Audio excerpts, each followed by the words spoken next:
Oi, vamos lá. Bom, então vamos começar aí a nossa terceira parte, né? Momento este que a gente vai poder conversar um pouquinho mais à vontade aí com o Francisco e com os demais, né? Então a ideia aqui é debater livremente mesmo, sem ordem, né? Bom, eu queria começar aí, né, trazendo a outra pergunta que eu deixei para fazer agora, que eu acho até que ela vem a calhar aí com o assunto que a gente começou a entrar também, que é a questão da mentalidade hoje, né? Então, o mundo ele muda, né? Segue mudando.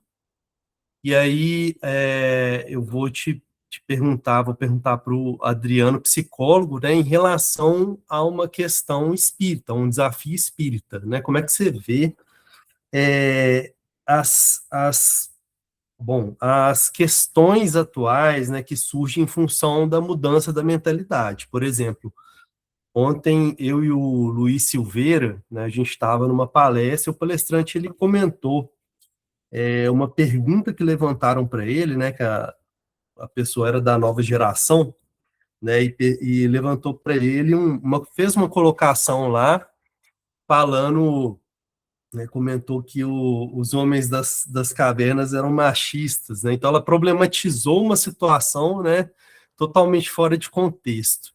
E assim como isso, a gente tem visto muitas situações do, do gênero, né, muita problemática do tipo, né, que acaba sendo um novo desafio aí, quando a gente pega, por exemplo, o Espiritismo, que é uma doutrina que foi toda elaborada lá atrás, não para ficar, né, engessada lá atrás, mas que ela é muitas vezes tratada assim, né, quando a gente pega aqui as casas espíritas do Brasil. Né, então, aqui ele acabou, a prática acabou se tornando uma prática essencialmente religiosa, né? E então essas questões acabam sendo desafios, né? Novos desafios aí, como lidar com essa mudança de mentalidade que o mundo vai passar constantemente, né? Então novas questões emergindo, né? E que acaba sendo muito desafiador, uma vez que isso, né? Não tinha como ser previsto pelos espíritos no detalhe, né? Passa a ser um desafio para quem conhece a doutrina, né? é, Pensar, né, de uma forma inovadora. Né? Então, a gente tem que pegar o que a gente conhece de uma forma geral, né, dentro da doutrina, e aplicar isso nessas novas questões. Como é que você vê esse desafio como um psicólogo aí? É um psicólogo espírita, né? Como é que você encara essa tarefa aí? Mas é complicado. Eu vou misturar as duas, Fica à psicólogo, vontade. psicólogo e espírito. Ah, o machismo é, vamos dizer assim, uma doença estrutural da sociedade, que vem lá, eu falei agora há pouco o menino falou dos neandertais eram machistas, né? Os É. homens das cavernas. É porque ele fez quando eu estudei história, chama-se anacronismo. Uhum. Com as ferramentas, vamos dizer assim, de hoje, investigar uma coisa que foi lá no passado, né? Vamos trazer, não para o machismo, vamos trazer para a escravidão. Ótimo. Escravidão foi institucionalizada com a aderência da Igreja Católica para justificar a escravização por conta da pele, que até hoje nós temos esses ecos ainda na sociedade, que foi institucionalizada e era normatizada. Uma coisa ruim que acontece na sociedade é que as pessoas passam a tratar normal. Normal. Você abrir o jornal, vende-se negro, forte, dentes bons e tal, tantos réis. Qualquer um que tivesse aquele dinheiro ia lá e comprava. uma pessoa, normatizou-se na sociedade. Olha como é as coisas. E se você fosse contra aquilo, você é quem era o errado. Quantos poetas, escritores, pessoas lutaram para que houvesse um, para que acabasse com aquilo, né? Então, assim, chama-se anacronismo a gente querer justificar e falar de uma coisa lá do passado com a nossa visão de hoje. Não dá para fazer isso. Você tem que estar naquele momento para você participar daquilo. Mas você precisa também ler e estudar para entender como é que era isso, como é que acontecia aquilo. Para chegar hoje, escravidão é uma coisa muito horrível, não sei o quê. É fácil criticar, muito fácil. Eu olhando daqui para lá. O machismo. O homem, por ser fisicamente mais forte, mais robusto que a mulher, ele era, desde a época das cavernas, aquele que provia, enquanto que a mulher cuidava das crianças. Ela tinha menos estrutura. Então, é da própria genética isso. Começa assim, da parte física. Hoje é muito fácil falar que um cara daquela época era machista, é fácil olhar assim, você está olhando daqui agora, com todas as conquistas, com todas as evoluções, com todos os compromissos da própria sociedade para acabar esse tipo de coisa. E mesmo assim ainda tem machismo hoje em dia, e eu posso te dar testemunho. Eu nasci numa família machista. Eu me cheguei um dia percebendo que eu tinha diálogos e atitudes machistas. E olha a transformação que eu preciso fazer em mim. Não é no outro que eu vou fazer isso, não. Não é só prendendo o cara, tal, é machista, que tal, que bateu na mulher e tal. Você não vai transformar aquele cara. Você só vai cumprir uma lei.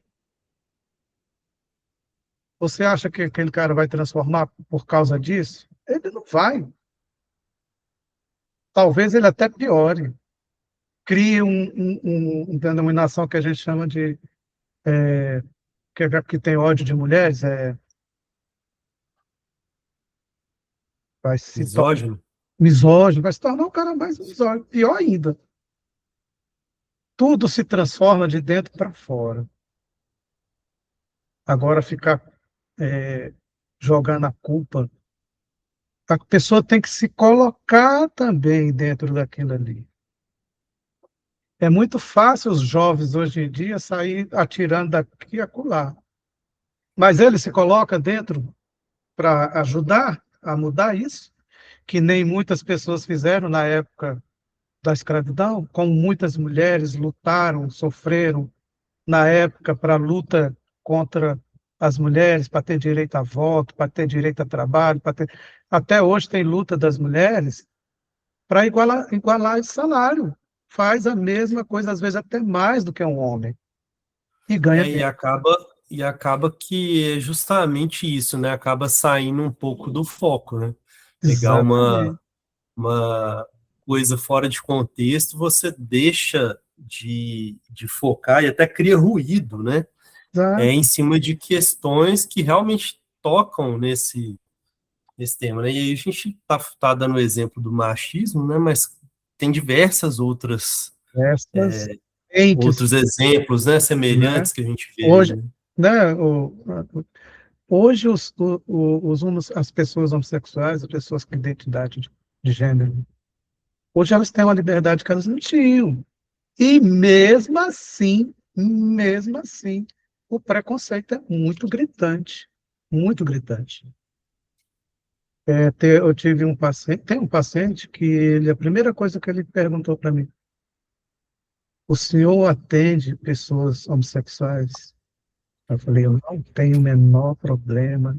não tem esse preconceito, você está num ambiente seguro, você pode falar e ser quem você quiser aqui. Isso também é uma mudança de mentalidade que o psicólogo, se ele não mudar, foi uma das primeiras aulas, uma das professoras falou assim, olha, se você está pensando que vai vir para cá e você não mudar a sua forma de pensar, de ver o mundo, pode ficar por aqui mesmo. Nem continua, porque você vai lidar só com... Porque psicólogo não vai para conversinha de amigo e amiga com a paciente, não. Psicólogo só vai lidar com problema, é com problema que ele vai lidar. E ele, a posição do psicólogo ali não é de atrapalhar mais um pouco, é para ajudar aquela pessoa, é um ser. Então ele tem que ver em qualquer pessoa um ser humano, e ele vai tratar de saúde mental daquela pessoa, né? Então, preconceitos, você tem que ler muito sobre homossexualismo, homossexualidade, que nem chama mais isso, né? Identidade de gênero, né? As várias nuances que tem. A gente tem que lutar contra o machismo dos homens, que já tem lei, e mesmo assim os caras têm muito feminicídio. A gente tem que trabalhar contra racismo, tem que entender um monte de coisa. Ou seja, é uma imersão, uma mudança interna muito grande. E se o psicólogo não fizer essa mudança também, cara, ele não vai ser um bom profissional, porque ele vai ficar escolhendo o paciente. E mesmo assim, ele tem um direito. Se, por exemplo, uma pessoa que é homofóbica, é psicólogo, e ele entende que ele é homofóbico, e ele não gosta, ele tem o direito, tudo bem. Aí ele pode falar, ó, eu não posso te atender, eu vou te passar para outra pessoa. Isso também é ético. Porque você reconhecer que tem uma dificuldade, não quer dizer que você é uma pessoa ruim, não. Não é um péssimo profissional. Não. Você tem, você sabe a sua limitação. Acho que todo mundo deveria entender as suas limitações, né? Essa do menino aí que fala, ô meu amigo, é outra época. Os homens naquela época, eles tinham muita força. Eles tinham mais força do que os homens de hoje. Eles tinham que correr, eles tinham que lutar, eles tinham que matar. Eles tinham muita adrenalina no corpo, eles tinham que estar atento toda hora, e aquela agressividade sempre está. E às vezes ele poderia ser grosso com a mulher, bater na mulher. É da Era época. mais animal do que humano, né? Se for ver. Hoje tem gente que é assim, mais É, animal do que ser humano. Então, exato. é um debate que é importante estar falando. Principalmente, ele também tem o direito dele falar isso. Mas nós, que somos mais, vamos dizer, mais velhos, temos a obrigação de dar uma resposta coerente, racional, para que se entenda, né? O papel do espiritismo é também esse. O papel da psicologia é esse também. O papel do professor, aqui muita gente é professor, nas suas áreas, esclarece os alunos, né? E não complicam muito as coisas para ele. Mas em alguns momentos eles têm que raciocinar também, pensar, refletir. E ainda bem, né, Luiz, que não acabaram com a filosofia, né? Tentaram acabar, estão tentando aí diminuir as horas-aula nas escolas, e é tão importante a filosofia, viu? Porque a filosofia faz a pessoa, ao desabrochar os pensamentos, seus raciocínios, questionar é bom. O ruim é quando esses questionamentos vêm nesse pacote aí que você falou. Mas já tomou a É. conclusão, né? O cara da caverna era muito machista. Pô, vai lá viver lá que nem ele, para tu ver. Complicado, né? Diga lá, Luiz. Ah, tá certo. Aproveitando então que também vou pegar um gancho, mas já por outro caminho, das mudanças de mentalidade que a gente vê na sociedade aí, só que agora no âmbito acadêmico, né? Que veja, nós vemos que Leon Denis, Gabriel Delany, eles citavam profusamente nomes de pesquisadores que faziam pesquisas rigorosas, podemos chamar de científicas, e universitárias, acadêmicas, para investigar a inteligência, muitas vezes a consciência separada do corpo. Nomes, entre eles, de psicólogos do século XIX, né? A exemplo de Pierre Janet, do William James, do Frederic Myers, do Theodore Fourneau, Edmund Gournay. Eles citam esses nomes e citam as experiências, falando sobre criptominésia, telepatia, experiências religiosas, quer dizer, dentro do âmbito acadêmico havia muitas experiências nesse sentido. Agora, não é o caso de se dizer que eram levianas as experiências, nem que eram indignas do tratamento acadêmico universitário. No entanto, hoje em dia, a academia, acredito eu, que dentro da psicologia também, esse tipo de pesquisa sofra mais resistência, né? Ou tenha sido descontinuada em alguma medida. A não ser por algumas exceções, como a dos livros que você mostrou, né, Adriano? E aí eu queria que você comentasse um pouquinho sobre isso também, né? O que é que você acha que podem ser os fatores, quais você acha que podem ser os fatores para essas mudanças de encaminhamento acadêmico e universitário para a psicologia deixar de trabalhar com a consciência separada, quando isso acontecia no fim do século XIX e início do século XX também. Você acha que foi só por causa dela se tornar uma ciência separada, isso a tornou uma ciência dura? Qual seria sua forma de ver isso aí? Maravilhoso questionamento, Luiz. É, vou usar um termo aqui de história. O projeto vencedor foi esse aí. Toda história tem um projeto. Sempre tem lutas, sempre tem dicotomias e sempre tem um projeto que vence. Projeto vencedor. O projeto vencedor da psicologia deu pelo viés da saúde mental. Passou a ser uma ciência ligada à medicina, à saúde mental. Por isso que se distancia das questões mais espiritualizadas, né, vamos dizer assim, e outros temas importantes. Hoje a psicologia se dividiu em muitas áreas, assim como a medicina, né? A medicina hoje tem o cara que cuida só do olho, outro cuida só do pé, outro cuida do coração. E cada uma área dessa, o cara se especializa tanto naquilo que ele fica analfabeto de outras coisas.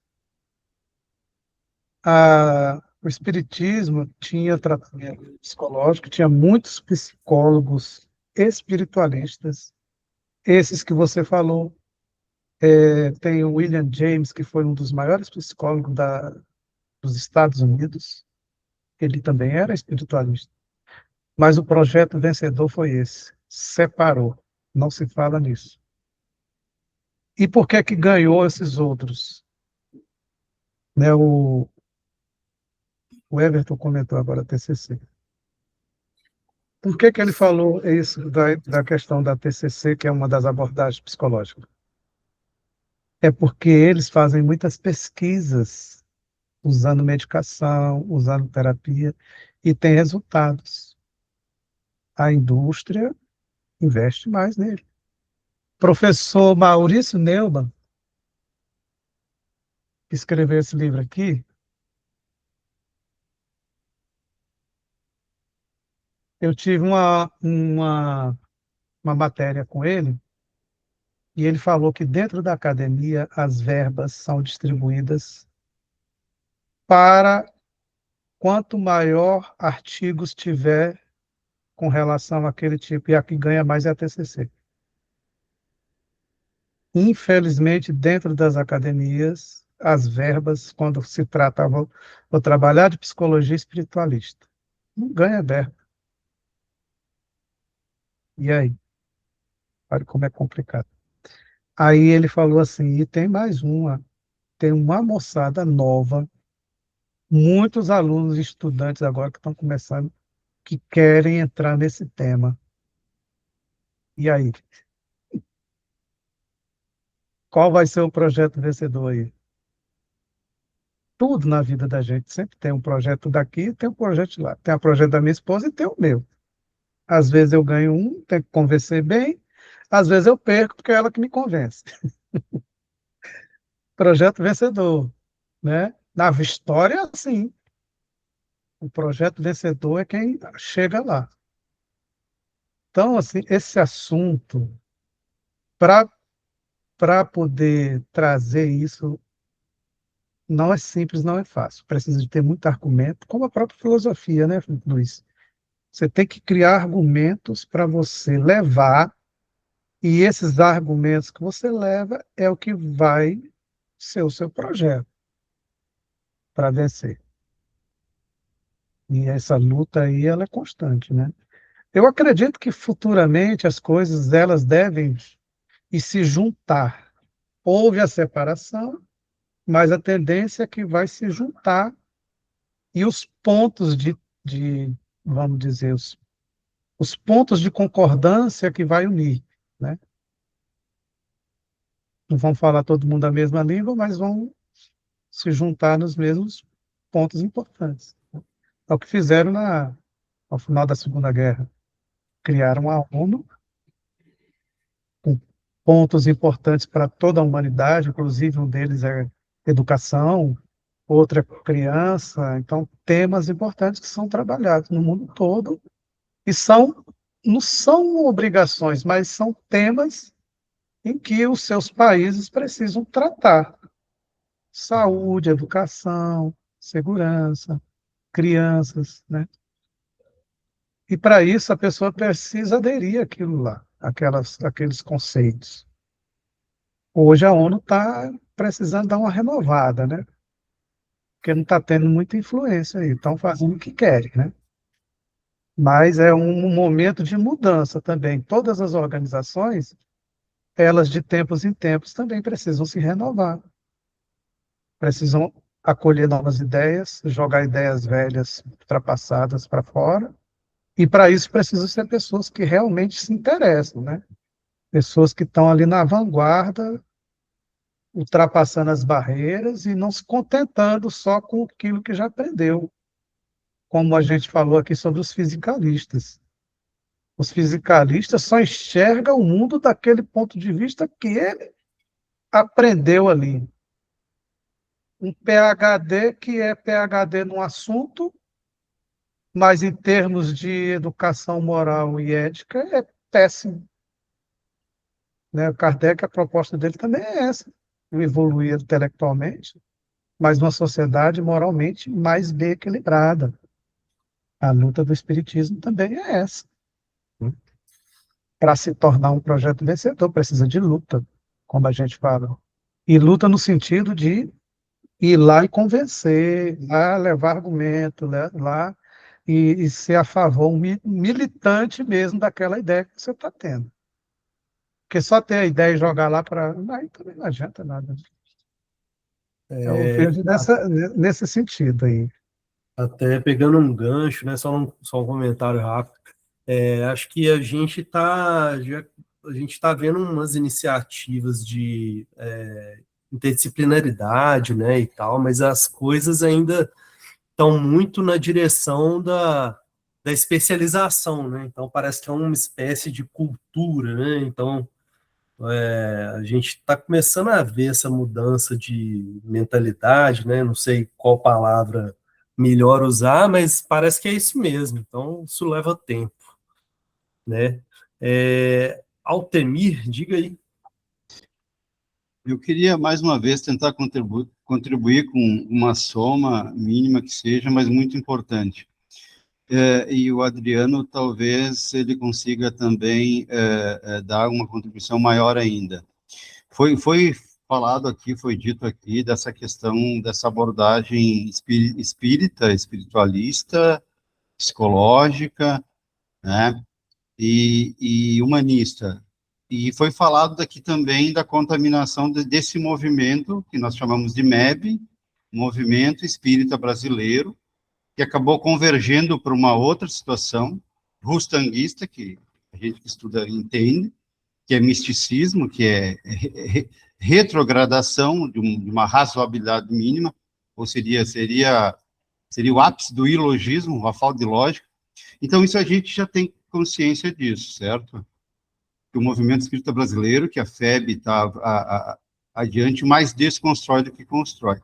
Mas veja, pelo que eu observo como estudante, isso a gente já sabe, isso a gente está debatendo, está trazendo, e é bom, mas eu vejo que a gente para por aí, para errado, eu penso, porque também vejo do outro lado, que é o nosso lado, é o lado progressista, que é o lado da CEPA, é o lado do MEP, Movimento Espírita Progressista, é a vanguarda do que a gente tem hoje. E é bom, é ok. Mas veja, a gente não está parando para fazer uma autocrítica. Esse movimento progressista está recheado de pseudos progressistas, e aí que é o elo, aí que é o drama, aí que é o tema espinhoso para a gente entender. Ou a gente tem que avançar com a ciência, mas não com a pseudociência e nem com o positivismo cego. Então, o que eu vejo? Eu vejo que a gente, de fato, como a gente é progressista, a gente tem que ver realmente como é que a gente está avançando, com a doutrina dos espíritos especificamente falando, ou como é que a gente não está avançando e está fazendo diálogos de um avançar seco, sem vida e sintético, no campo do pensamento filosófico. Aí a gente vai pegar, para mim finalizar o raciocínio, a gente vai pegar e vai ver a questão histórica pós-morte de Kardec, quem é que assume a Sociedade Espírita Parisiense de Estudos, né, a SPE, e a gente vê qual que é a proposta que dali em diante se confirma, como diz o Adriano, com uma proposta vencedora. A gente vai ver que a proposta era progressista. Olha que interessante. Isso é bom. Leymarie era um progressista, mas acabou fazendo tudo errado e acabou colocando a sociedade num balaio de gato e num beco sem saída, né? Por quê? Porque adentrou muitas novidades científicas, pseudocientíficas, sabe, místicas, entrou de tudo e não se filtrou nada na ânsia de avançar. Na ânsia de avançar, a gente conseguiu instaurar na sociedade parisiense o rustanguismo com Jean Guérin, que é o sócio de Leymarie. Disso se tornou realmente, como a gente diz hoje, um corporativismo empresarial, de lucro. E aí a gente vai ver a distorção, como é que chegou até nós. Aí no Brasil, a gente entende do sincretismo, piorou tudo ainda mais, né? Mas veja, o movimento progressista, ele tem que ser mais maduro, ele tem que fazer mais e melhor. É muito pensador, que é pseudo-pensador, e aí fica difícil da gente engolir. Por quê? Porque não melhoraram o que a proposta kardecista já traz para nós. E essa fala, se bobear, vai ter conotação ortodoxa para alguns. Mas não, é uma fala corajosa, porque não adianta, como o Adriano, vir na vitrine para agarrar like e falar um monte de bobagem que a doutrina tem que avançar, que Kardec está perente, que está atrasado, né? Ou que os conceitos são vencidos. E não, porque não aparece a ideia nova, não aparece o avanço desses ditos pensadores. Daí a gente fica num beco sem saída de novo. De um lado, a gente está cerceado pela FEB, caiu a minha garrafinha de água aqui, cerceado pela FEB, garroteado, né? Porque ali virou bulas papalinas, né? Que não tem nada a ver com a doutrina dos espíritos. E do outro lado, a gente está encampando um progressismo vertiginoso, acelerado, do ponto de vista que daqui a pouco não tem nem espírito. Daqui a pouco é uma espiritualidade, de novo, fisicalista. Daqui a pouco é algo surreal, né? Se tira psicologia, se tira os espíritos, se tira a mediunidade, se tira tudo. Então, isso é muito complicado, e eu vejo que esse debate tem que avançar no campo progressista. Por enquanto, eu acho que sou uma das vozes do deserto, né? E eu estou nesse campo progressista, e eu estou, sabe, com a CEPA, e eu estou com o MEP, mas, de fato, não tá legal o trabalho, não está bem feito o trabalho. Bem pelo contrário, está um positivismo cego tal qual antes de Kardec ainda. Então, fica complicado, a gente tem que amadurecer essas questões. Obrigado. Acho que a gente está numa fase justamente de questionamentos, né, de questionar todas as correntes, né, possíveis, todos os movimentos, né, e vale autocrítica, vale tudo, porque, de fato, acho que o sentido de transição é mais ou menos esse mesmo, né? A gente, para poder chegar no andar de cima, você tem que passar pelos de baixo. Então, acho que não dá para se furtar a infância, né? É inevitável passar por algumas fases conturbadas, e acho que esse é o momento, né, que eu vejo pessoalmente aí de fato levantar questionamentos, questionar a ciência, questionar a filosofia, questionar a religião, né? E eu acho que o Kardec, né, acrescentando aí meus 5 centavos, acho que o Kardec, o principal trabalho que ele fez, né, foi educativo, no sentido de deixar as sementes para que essas 3 vertentes elas fossem se modificando por si só com o tempo, né? Você vê que a maior parte desses questionamentos, né, dessa possibilidade de questionar, ela vem do entendimento profundo da própria doutrina, né? Então, isso é bem legal. Diga aí, Luiz. Luiz Gustavo Silveira, porque tem o Luiz Gustavo Santos, nossa amiga? Esqueci agora. Pois é, começa até com S o último nome, né, cara? Se Bom, fosse igual, tava difícil, hein? Francisco, já desbravamos aqui além das 2 horas, imagino que você esteja cansado, então já queria dizer que a gente vai finalizando aí para o nosso encerramento também. Agradecer aí as perguntas maravilhosas que os nossos amigos fizeram. E aí eu vou sintetizar de uma maneira bem simples minha dúvida, para ouvir mesmo tua opinião, tá? E aí, obviamente, imagino que cada um de nós aqui tem uma resposta também para isso, mas algo que é muito interessante, quando a gente pega as diretivas dos espíritos que lidam com Kardec de alguma forma, é que esses espíritos, quando são um pouquinho mais superiores, vamos dizer assim, um pouquinho mais elevados, todos eles falam do desenvolvimento de virtudes. Isso não é novidade, desde da ética nicômaco, a gente tem um contexto mais específico e mais claro em relação à necessidade das virtudes, o que seria uma virtude, como isso se constrói, e os espíritos batem muito nessa tecla. Desenvolve virtude, desenvolve virtude, desenvolve virtude. E é interessante porque, apesar da psicologia começar com o mundo, né, enquanto ciência autônoma, né, como você trouxe muito bem para a gente na linha histórica, a gente sabe que a coisa tomou corpo com o Dr. Sigmund Freud. Que aí ele começa a fazer alguma, né, toma esse corpo, né, que a gente conhece de psicanálise hoje, e o trauma ocupa uma posição muito, muito forte. E até por um esforço de permitir que as pessoas falem, as novas gerações chegam com essa ideia de narrar os traumas de uma maneira muito aberta. Talvez porque em outros tempos, né, a sociedade foi reprimida a falar dos seus traumas, e às vezes você tem talvez até algum excesso em relação a essa questão dos traumas. Só que a gente sabe que, enfim, tem N escolas para poder dizer sobre isso, mas quando a gente fala do trauma, é uma situação difícil, que a pessoa não tem elementos dentro dela para lidar com aquilo, e aquilo vira, um calo psíquico. Vou usar a linguagem psicanalítica aqui, né? E aí você tem uma dificuldade gigantesca por causa do trauma de seguir adiante. E os espíritos batendo com Kardec. Virtude, desenvolve a virtude, desenvolve a virtude.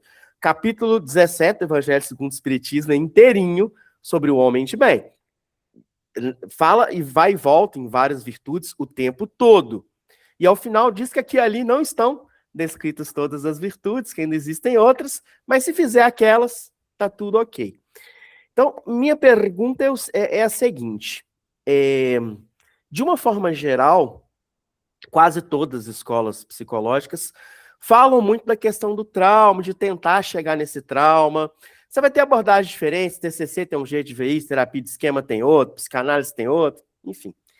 Mas a gente sabe que as pessoas, de uma forma geral, vão carregando os seus traumas. Dentro de uma... Vou parafrasear o nosso amigo Luiz Gustavo, Xará. A luz que o espiritismo joga em cima dessa questão dos traumas passa pelo desenvolvimento das virtudes? Então, ou seja, se eu aumento o meu escopo de interpretação dos problemas que eu passo, eu consigo ir superando isso, ainda que desencarnado, e na sequência, numa próxima encarnação. É por isso, então, que, de alguma forma, mesmo aquela pessoa que parece um alienado, é um espírito eterno, e pela compreensão, vai aumentar a sua percepção no futuro, não hoje, que às vezes é só no medicamento mesmo, como você comentou com a gente. Na sua visão, resumindo, qual que é o papel do desenvolvimento de virtudes? A gente fala muito de doença, né? Doença mental, mas para a saúde mental. Obrigado. Essa pergunta é muito boa, muito legal e precisa de muito argumento porque em poucas palavras não dá para responder. Uma pessoa não pode dizer: a minha experiência de mãe é só de ver outra mãe que tem filho. Ela não pode dizer: eu não passei por essa experiência de mãe. Então, ela não criou essa virtude, vamos dizer assim, trocar a maternidade por virtude. Por quê? Inclusive eu também, né? Ou como homem, não posso falar isso. Mas eu estou dando o conceito. A mãe, eu já vi várias mulheres falar isso, já, muitas falando. Cara, minha vida mudou depois que fulana de tal nasceu. Eu tenho uma paciente que ela me fala sobre essa experiência da maternidade, que ela diz que realmente a vida dela mudou totalmente. Antes ela só se preocupava com ela, agora ela preocupa com ela, com a filha dela. Um dia desse ela trouxe um tema muito interessante para a gente tratar, que ela ficou chocada. Aí eu falei: isso é natural do ser humano, vai acontecer essas coisas mesmo. Então ela está passando por experiências que ela não tinha e só tem agora como mãe. Então, isso é um conceito que vale para tudo. Você falar de uma coisa da ponto de vista teórico, você pode ter todos os argumentos do mundo.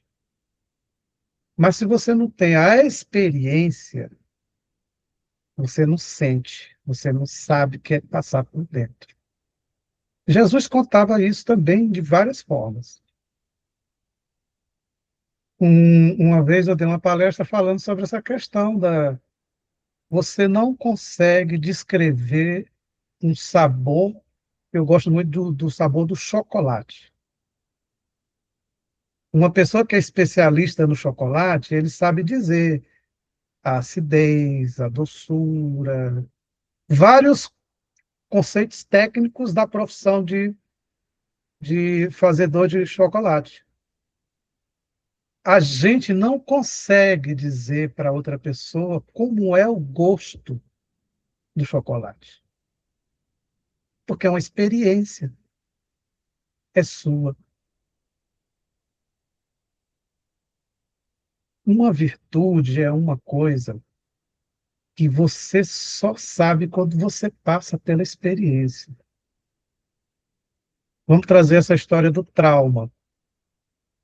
Vamos linkar com aquela senhora que o Éricos foi visitar. Ela só passou para ter um processo de terapia e de cura quando ela aprendeu a fazer uma outra coisa uma experiência nova na vida dela. Se você tem trauma, mas você quer só curar aquilo com medicação, com terapia e sem uma experiência, vai ficar só na teoria. Vai ser só um teórico. Em toda a vida da gente, a interpretação do que Jesus fala, ela é tão profunda que a gente demora a entender. Quando foi que eu não te ajudei? Mais ou menos isso, né? Quando você não foi dar um pão, quando você não foi cuidar de uma pessoa doente, quando você não foi visitar um preso, quando você, ou seja, você não teve a experiência, não tem a experiência. Virtudes só se conquistam com experiência, não é com teoria. E Paulo falava isso também muito bem numa das cartas que ele fez. Não adianta eu saber a língua dos anjos, dos homens. Não adianta eu falar das coisas celestes. O que é que ele está dizendo ali? Se eu só sei teoria, se eu não fizer, não é caridade. Caridade é a palavra que se dá para amor. Amor são coisas que cada um de nós sente diferente. Tem gente que tem amor a dinheiro, tem gente que tem amor ao carro dele. Se a mulher dele chegar e encostar a mão no carro dele, ele bate na mulher. Ou seja, ele ama mais o carro do que a mulher. Então, é experiências, experiências. Se a gente não tiver experiência de exercitar o amor, seja de qualquer forma for, você não desenvolve virtude. Saber dessa teoria do espiritismo todinha, saber da teoria da psicologia até o grau que eu mais puder estudar, mas não colocar isso em prática, para mim, eu vou ser mais um devedor quando eu desencarnar. Porque aquela frase, Deus cobra mais de quem ele mais dá, né? Quanto mais preparado você está, mais você tem condições de fazer as coisas. Quanto mais virtudes você adquire, com aquela história dos talentos, quanto mais virtudes você tem, mais você está preparado. É que nem o cara que vai para a academia. O cara que está indo na academia, ele fortalece o corpo todo, fica musculoso, ele tem mais resistência, né? A gente não vai e não tem tanta resistência. Então, se eu não trabalho as minhas virtudes no meu dia a dia, você vê um cara jogando um pedaço de papel na rua, mas você vai fazer igual ele? Por que que você não põe no bolso e leva quando chegar dentro do carro botando saquinho? Coisinhas tão bobas que mostram o nosso comportamento, o nosso adiantamento. O Luiz que gosta muito de falar sobre essa questão do reino de Deus que é implantado é na terra. Não é quando eu desencarnar que eu vou para o céu, não. E eu tenho que dar a minha contribuição também. A minha contribuição, às vezes, é em gestos pequenos, né? Às vezes é em segurar aqui uma raiva que eu estou de uma coisa. Em segurar, eu já estou exercitando um pouco de paciência. É o princípio da paciência. Porque se você solta aquilo e xinga e tal, daqui a pouco aquilo ali só vai criar, crescer e tal, né? Então, virtudes são isso. E a pessoa que tem trauma, ela tem que desenvolver virtudes. O processo do outro, do médico, do psiquiatra, do psicólogo, do centro, fala-se, explica-se, oferece terapias, mas se a pessoa, ela mesma, não se esforçar para fazer as coisas, para ir atrás, ela é o principal interessado na sua cura. Então, é ela quem tem que se ajudar no trauma dela, entendeu?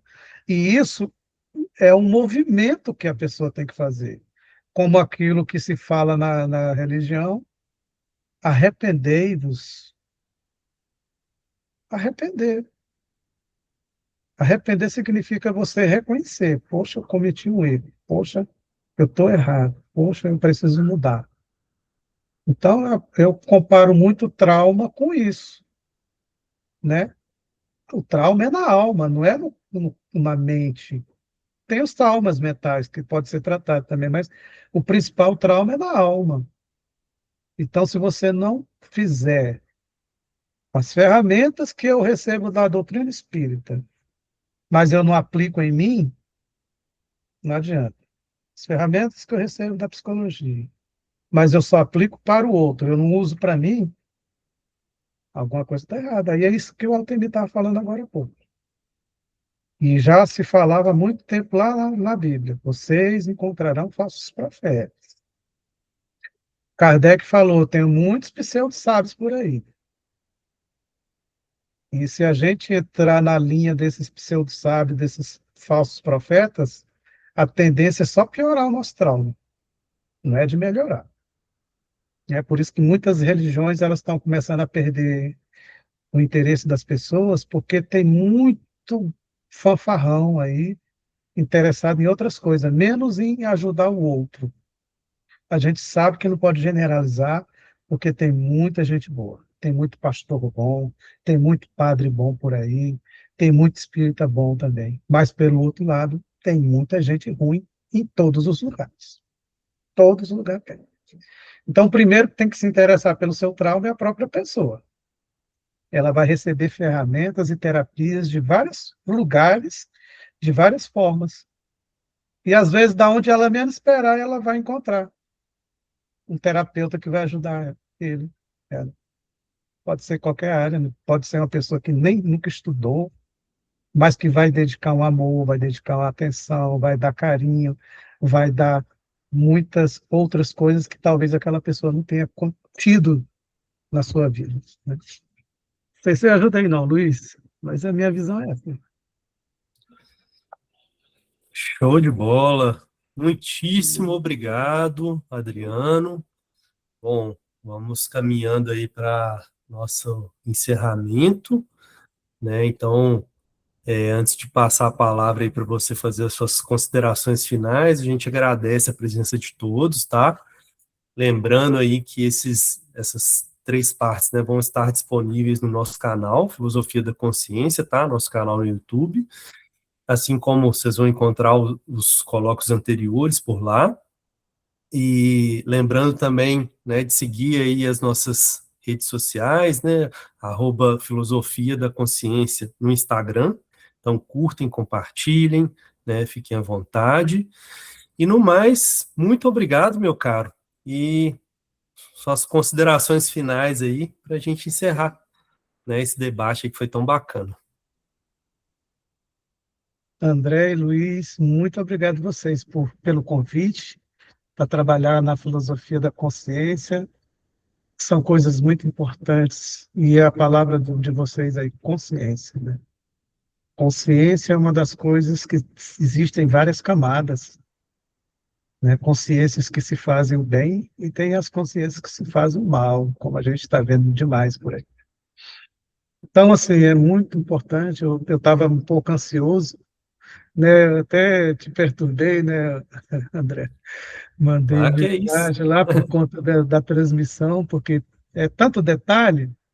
Aí eu lembro, quem é professor sabe que você botar um monte de coisa de uma vez assim é uma poluição visual, né? Então tinha que ter uma didática para poder transmitir o que eu queria. Estava um pouco ansioso para isso, fazer o meu melhor, e aí acredito que tenha passado o meu recado, né? Precisando, estamos aí dispostos, e até a próxima. Obrigado pela oportunidade. Falar do espiritismo para mim e falar de psicologia agora também é importante. A gente está sempre debatendo e conversando. E indo nos limites, né? Não ficar naquela zona de conforto, não, porque zona de conforto, né, mata o sapo, né? Bota o sapinho na aguinha Uhum. aqui, aquela parábolazinha do sapo, né? Bota ele na água e deixa começar esquentando ali, aí que gostosinho, aí que bom, aí que quentinho, tá. Daqui a pouco ele morre, né? Zona de conforto não serve em lugar nenhum. tem que tomar uma posição, né? Obrigadão vocês, É viu? isso aí. Valeu, meu caro. Um grande abraço aí. Valeu, pessoal. Boa noite. Obrigado, boa noite, gente. Encerrando a gravação.